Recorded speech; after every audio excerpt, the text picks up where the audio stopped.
हमको नसीब हो रहा है। अब आइए प्यारे बुजुर्ग और दोस्तों, एक और प्यारी बात बता देता हूं कि रसूल अल्लाह सल्लल्लाहु अलैहि वसल्लम का उस्ताद कौन है?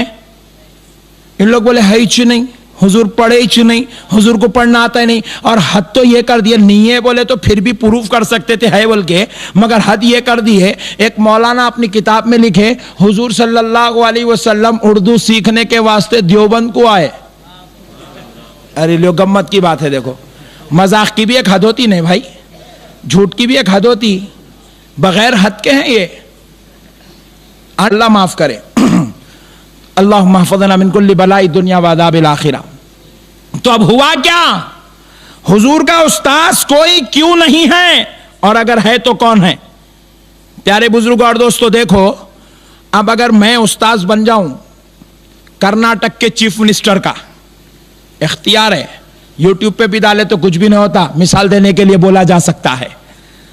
तो सोचे प्यारे दोस्तों, अगर मैं कर्नाटक के चीफ मिनिस्टर का उस्ताद बन गया तो मेरी क्या पोजीशन रहती, जरा सोचो आप। मैं अकड़ना नहीं भी चाहूं तो अकड़ जाता हूं, नहीं जो मिला उसको पीठ थपक के बोलते ये पट्ठा अपना है बोले। अरे यार साहब, चीफ मिनिस्टर, अरे कुछ भी होगा जी, अपना पट्ठा है, शागिर्द है बोले, हमारा शागिर्द है। बात समझ में आई? नहीं अकड़ना चाहूंगा तो भी अकड़ जाऊंगा, क्योंकि मेरा शागिर्द चीफ मिनिस्टर बन गया। क्या मामूली बात है भाई? अगर नौज़बिल्ला नौज़बिल्ला नौज़बिल्ला रसूल अल्लाह का कोई उस्ताद होता, सोचो उसके अकड़ने का आलम क्या होता था होगा। चांद के दो टुकड़े होता हुआ देख लिया तो उस्ताद बोलेंगा ये तो मैं सिखाया सो हूं। बात समझ में आई दोस्तों? बात समझ में आ गई? रसूल अल्लाह हाथ उठा दिए, सूरज पलट के आ गया, पीछे से उस्ताद अपनी दुकान चला रहे, बोले वो दुआ मैं सिखाया था। बात समझ में आ गई? इसलिए अल्लाह ताला बोले ए हबीब, आपका कोई उस्ताद ही नहीं, ताकि कोई ये घुमंडी ना कर सके कि मैं सिखाया। और एक बात देखो, एक मुगालता ये भी हो सकता था, ये मुगालता ये भी हो सकता था कि जब मेरा शागिर्द चांद तोड़ सकता है, मैं उस्ताद हूं, उन्हें जब चांद तोड़ के शागिर्द होके नबी हुआ, मैं भी नबी। नबूवत के अंदर इख्तिलाफ हो सकता था, नबूवत में झगड़े पैदा हो सकते थे, नबूवत में शर पैदा हो सकता था। इसलिए अल्लाह ने कहा प्यारे मुस्तफ़ा, हमने आपको बेऐब बनाया है और नबूवत में इख्तिलाफ हमको पसंद नहीं है, लिहाजा हबीब आपका कोई उस्ताद ही नहीं होगा। तो फिर अब प्यारे दोस्तों सवाल ये पैदा हुआ, किसी ना किसी को कुछ ना कुछ सीखने के लिए कुछ ना कुछ होना जरूरी है। ए अल्लाह, इंसानों में से आपने किसी इंसान को नबी का उस्ताद नहीं बनाया। एक साहब बड़े शरीर मिजाज के थे, थोड़ा आवाज बढ़ा दे मेरे इस माइक को, थोड़ा शरीर मिजाज के थे। बोले नहीं नहीं नहीं नहीं उस्ताद है, मगर इंसानों में से नहीं, बोले फरिश्तों में से। हम पूछे कौन है? बोले जिब्रील अलैहिस्सलाम। अच्छा, उन्होंने मिल गए। अब कुछ भी नहीं बना तो जिब्रील तो मिल जाते लोगों को। हम पूछे मियां जिब्रील क्या हिसाब से उस्ताद है? बोले जिब्रील इस हिसाब से उस्ताद है कि वो रसूल अल्लाह सल्लल्लाहु अलैहि वसल्लम को पढ़ना सिखाए। मैं बोला बहुत अच्छी बात है, माशाल्लाह, जिब्रील अलैहिस्सलाम पढ़ना सिखाए। तो मैं पूछा क्या क्या पढ़ना सिखाए, क्या क्या पढ़ना सिखाए? प्यारे दोस्तों जरा गौर तो करो। मैं कहा सुनो, उस्ताद वो होता है जो अपनी मसनद पे बैठता है, शागिर्द उस्ताद की बारगाह में जाकर इल्म सीखता है। नहीं भाई, हम लोग स्कूल को गए नहीं, मौलवी साहब हमारे घर को आए, टीचर स्कूल को गए नहीं, कॉलेज को जाते हैं ना, यूनिवर्सिटी घर को आती, कॉलेज को जाते। शागिर्द वो होता है जो इस स्कूल को जाता है, शागिर्द वो होता है जो उस्ताद के पास जाता है, उस्ताद शागिर्दों के पास नहीं आता। मैं पूछा जरा ये तो बताओ, जिब्रील नबी के पास आते थे ना नबी जिब्रील के पास जाते थे? तो बोले जिब्रील नबी के पास आते थे। तो मैं पूछा नादान तू हौला है, तुझे नहीं मालूम? आते थे तो क्या ऐसा ही 3-4 बार 6-8 बार आए थे? जरा आने का अंदाज भी तो देख ले, आने की तादाद भी तो देख ले। हजरत आदम अलैहिस्सलाम 1000 साल जिंदा रहे इस जमीन पर, जिब्रील कितने मर्तबा आए हजरत आदम के पास? हजरत आदम के पास जिब्रील अलैहिस्सलाम 170 मर्तबा है। इसके ऊपर भी एक मसला बाद में बयान करूंगा, याद दिलाना। 170 मरतबा आदम अलैहिस्सलाम के पास, सबसे ज्यादा मेरे नबी के अलावा हजरत मूसा के पास 500 बार, मूसा अलैहिस्सलाम के पास 500 बार, इब्राहिम अलैहिस्सलाम के पास 100 बार, सिर्फ 100 टाइम्स ओनली, सिर्फ 100 बार। और कुर्बान जाए मेरे नबी की बारगाह में 24,000 मरतबा जिब्रील अलैहिस्सलाम दरबार रिसालत में हाजिरी डाले। 24,000 मरतबा, अल्लाह अल्लाह, 24,000 मरतबा तशरीफ लाए जिब्रील। मैं 63 साल को 24,000 से कैलकुलेट करके देखा तो पता यह चला जिब्रील जाते ही नहीं थे, यहीं रहते थे। जरा गौर तो करो दोस्तों। अब पता हो उस्ताद कौन है, शागिर्द कौन है। जिसको जो देख ले वो अपनी सिदरा छोड़ दे, वो उस्ताद कैसा। जो आके खादिम बन के रह जाए वो उस्ताद कैसा, और जो खादिम की उम्र बता दे वो शागिर्द कैसा। प्यारे बुजुर्ग और दोस्तों, अब एक पॉइंट बताता हूं। आपने कभी भी एक वहाबी मौलाना से कुछ भी किस्सा सुने, अक्सर इन लोग क्या करते, अजाब के पाप के किस्से सुनाते। पाप के, नमरूद ऐसा था, फिरौन वैसा था, हामान ऐसा था, शद्दाद ऐसा था। हल्लू जाके जुम्मा खत्म हुए बाद मुल साहब का हाथ पकड़ लो, मुल साहब ये शैतानों के बारे में आपको इतना कैसा मालूम जी। Point to be noted. पूछ लिए तो मुल साहब सुन्नी बनने के अलावा कोई दूसरा चारा ही नहीं है मुल साहब के पास। बहुत बड़ी बात बता रहा हूं मौलाना।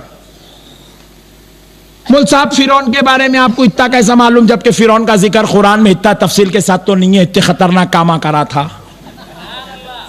हमान का जिक्र नहीं है, शद्दाद का जिक्र नहीं है, नमरूद का जिक्र इतना तफसील से नहीं है। एक मुल साहब बोले दुनिया का पहला बदतरीन वाकया कत्ल का हुआ, हाबिल का कत्ल काबिल ने किया। मैं बोला वाह, आप भी बहुत काबिल दिख रहे।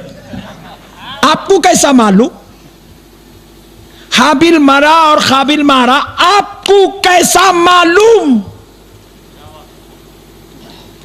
मैं पूछा मुल साहब इतने तफसीली अजाबी पापी भयानक वाकयात डरा डरा के शराबियों को जमात में ले जाके शराब छुड़ा दिए, इतने वाकयात आपको कैसा मालूम।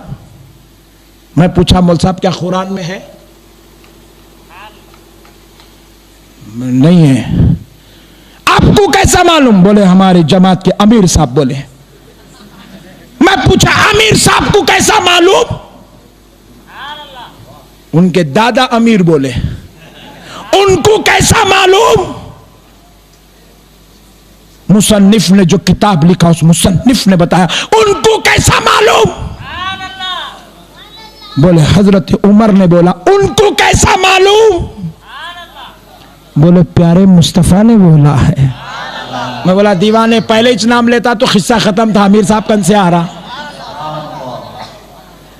नहीं, मूसा अलैहिस्सलाम की दरिया में क्या क्या हुआ हमको मालूम है। ईमान से बताओ दोस्तों, किसने बताया। अल्लाह ने। बोलो ना भाई, रसूल अल्लाह ने बताया। दरियाए नील में क्या हो रहा था रसूल अल्लाह ने बताया। मरियम के पास क्या हो रहा था रसूल अल्लाह ने बताया। ईसा कैसा पैदा हुए रसूल अल्लाह ने बताया। झूले में लेटकर बच्चा क्या कर रहा था रसूल अल्लाह ने बताया। हजरत जकरिया और याहिया क्या थे रसूल अल्लाह ने बताया। आबिल और काबिल कौन थे रसूल अल्लाह ने बताया। उस्मान और हारून कौन थे रसूल अल्लाह ने बताया। हजरत आदम कैसा निकले रसूल अल्लाह ने बताया। इस शैतान सजदा क्यों नहीं किया रसूल अल्लाह ने बताया। जरा आओ दोस्तों, जरा गौर तो करें। मैं पूछता हूं, जो 1400 साल पहले आमिना की गोद में पैदा हो, वो ये सब कैसे जानता है। वो ये सब कैसे जानता है। और ये जो वाकयात है साल 2 साल के नहीं है, कम से कम 5 लाख साल पुराने वाकयात हैं। आदम अलैहिस्सलाम को रसूल अल्लाह को अगर एक साहब बोले 1 साल का भी फर्क था तो भी कमी है। क्योंकि बीच में 1,24,000 पैगंबर है। साल को 1 साल का फर्क भी लिए तो 1 लाख साल का फर्क हो गया। जरा सोचो दोस्तों, जो जाहिल कौम ये कहती है नबी को इल्म गैब नहीं है, तो मैं कहता हूं खुदा की कसम मेरे मुस्तफा को इल्म गैब नहीं है। माफ कीजिए, मैं जो समझाना चाहता हूं समझिए। अरे इल्म गैब तो उससे होता है जिससे कुछ छुपा हुआ हो। गैब का इल्म तो उसे होता है जिससे कुछ छुपाया गया हो। अल्लाह ने तो नबी को उस वक्त पैदा कर दिया जब वक्त भी नहीं था, उस जगह पैदा किया जब जगह भी नहीं थी, उस शान से पैदा किया कोई शान भी नहीं थी। प्यारे दोस्तों जरा गौर तो करो, जब वो नूरे मुस्तफा पैदा हुआ तो फिर रहा कहां?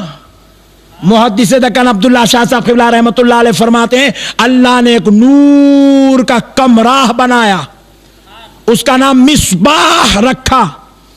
उस नूर के कमरे में अल्लाह ने उस नूरे मुस्तफा को रख दिया।